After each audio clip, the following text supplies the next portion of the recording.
A team of 6 cosmonauts traveling in 1985 aboard the Russian space station Salyut 7 reportedly claimed to have seen the same thing.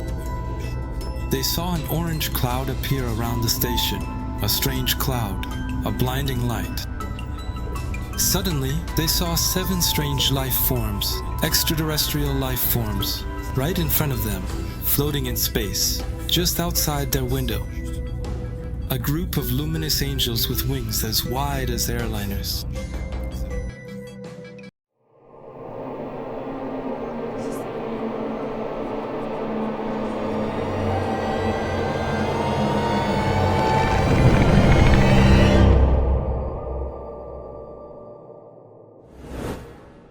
Hello everyone, welcome to section 51, I'm Doskik. The topic of today's video is cosmonauts.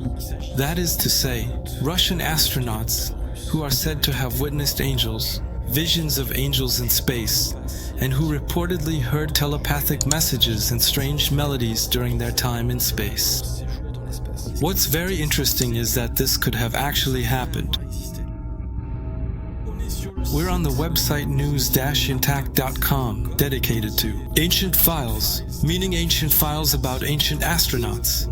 The ancient astronaut theory. You know, that famous series. Astronauts in space, so giant angels, Earth's strange telepathic messages, and Earth bizarre music. Here we have the testimony, first of all, from cosmonauts. A team of 6 cosmonauts who, in 1985, were aboard the Russian space station Salyut. The 7 were Leonid Kizim, Oleg Akov, Vladimir Solovyov, Svetlana Savitskaya, Igor Vok, and Vladimir Zanabeka. These 6 cosmonauts reportedly claimed to have seen the same thing.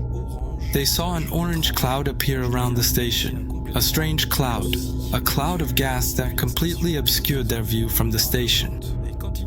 And so they saw a blinding light. And when they opened their eyes, they suddenly saw this. Strange life forms, extraterrestrial life forms that were right in front of them, floating in space just outside their window. These forms seemed to have a human shape except that they were much larger and appeared to have very wide wings on their backs.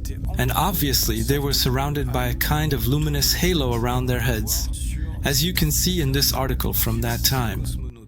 6 cosmonauts claimed that they had witnessed an incredible sight, something never before seen in space.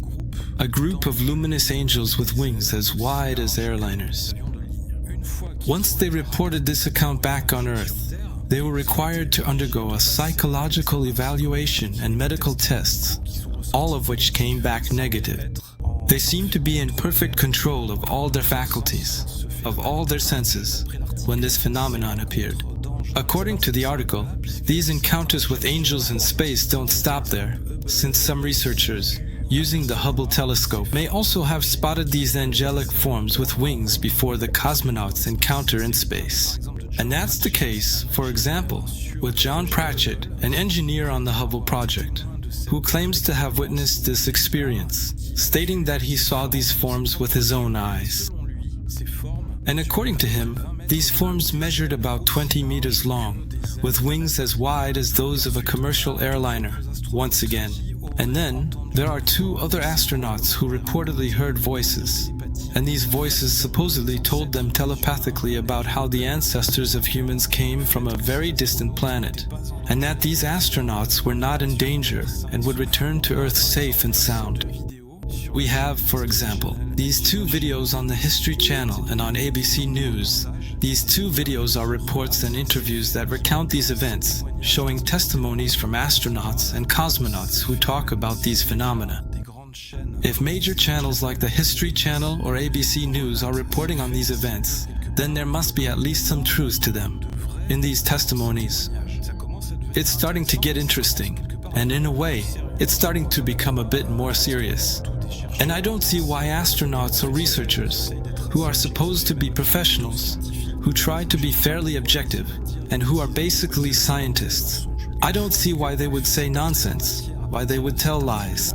Once we've introduced the topic with that article, I suggest we take a look at how it was interpreted in French articles. So here, for example, we're on the website massiveceleste-archive.ca. This article picked it up. The first English article dated back to June 2020. The testimony with the Russians was in 1985, so it's not new.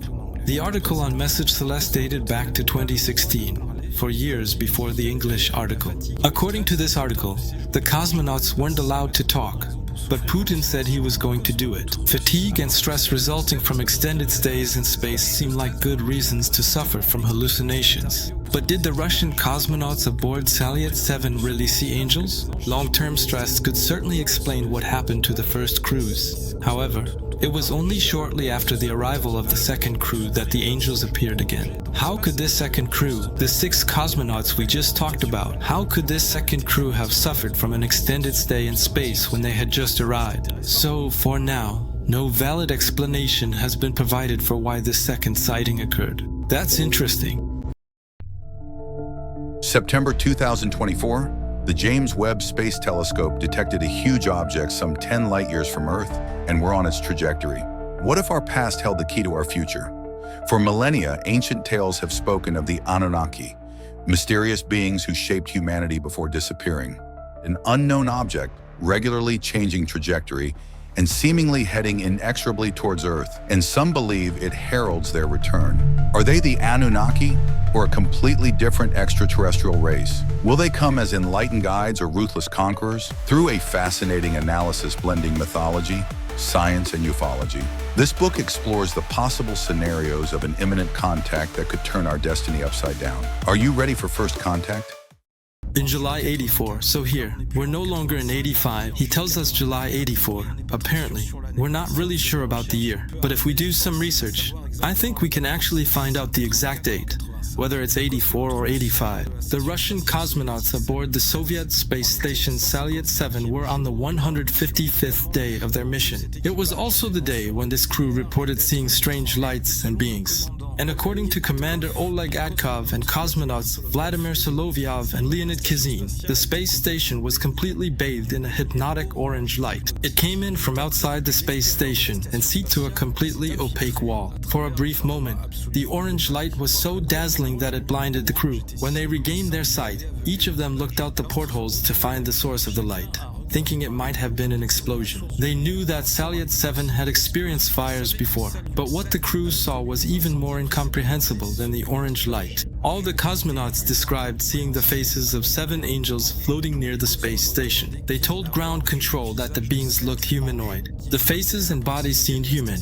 but they had wings and halos. These beings accompanied the space station for 10 minutes before disappearing. On the 167th day, the crew was joined by a new team of 3 who arrived aboard a Soyuz T-12 spacecraft: Svetlana Savitskaya, Igor Vok, and Vladimir Zanabekov. Shortly after their arrival, the Salyut 7 station was once again bathed in a warm orange light. Then, in perfect sync, they immediately looked out the portholes and once again were joined by angelic beings. According to the cosmonauts, they apparently were the size of a commercial airliner.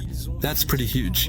This incident was classified as top secret by the former Soviet Union, and the crew was ordered not to speak about it publicly. There is an authentic video filmed in space that was recently released by a Russian whistleblower, packed with tons of very important information that the Illuminati have known about for a very long time. Now, be careful when we talk about the Illuminati, because you can be labeled a conspiracy theorist, and so on. So let's set that aside. Let's just keep in mind the idea that such a film might exist. Apparently, this video tells the truth and confirms many points regarding the planetary transition, the entry into a new dimension at a new frequency, and many other things. All of this is happening now and serves as further proof that the spiritual battle is real. A spiritual battle, or I would even say, a multidimensional one.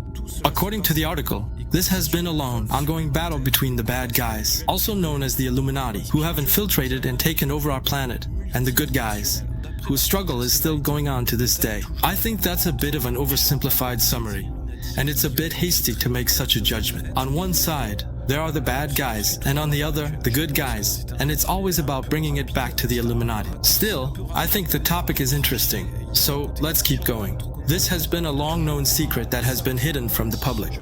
But the world's elites and the Illuminati have been aware of this conflict in space from the very beginning. Take it however you want. Once again, I'm just sharing information with you that I think you should know. This is a recent video and it's happening right now, as I'm writing this in our own atmosphere. We're not going to go any further into this craziness. In any case, these articles do exist, and I'd be curious to see if we ever manage to find that video of cosmonauts testifying about those strange shapes in space. Next, we have another article. This one is from Figaro.fr. So here, we're back to the mainstream media, let's say, which I think will try to take a more traditional view and bring all this back down to earth to avoid encouraging conspiracy theories. Labeled as conspiracy theories, it's always the same story.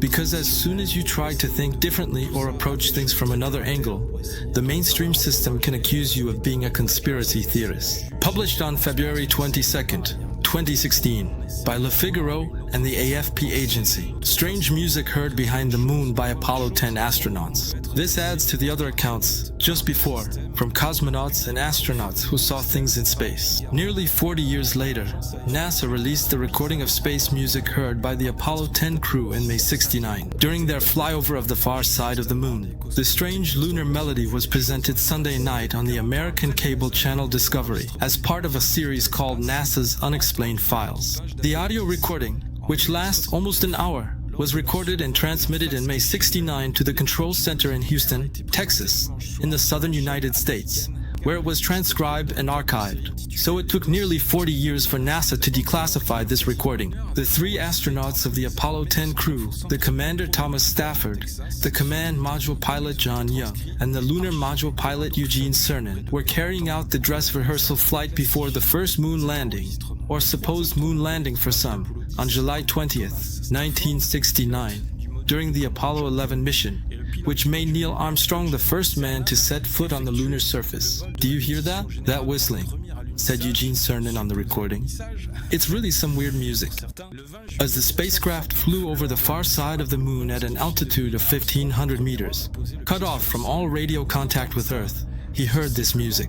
The three astronauts found the phenomenon so strange that they debated whether or not they should report it to mission control, fearing they wouldn't be taken seriously and that it might jeopardize their chances of flying future missions, according to the Discovery show. An extraterrestrial origin? As bizarre as these sounds may have been, they do not have an extraterrestrial origin. NASA insists, officially. An engineer from the space agency, interviewed for the show, explained that the radios in the two spacecraft, the lunar module and the command module, which were docked together at the time, were creating interference with each other.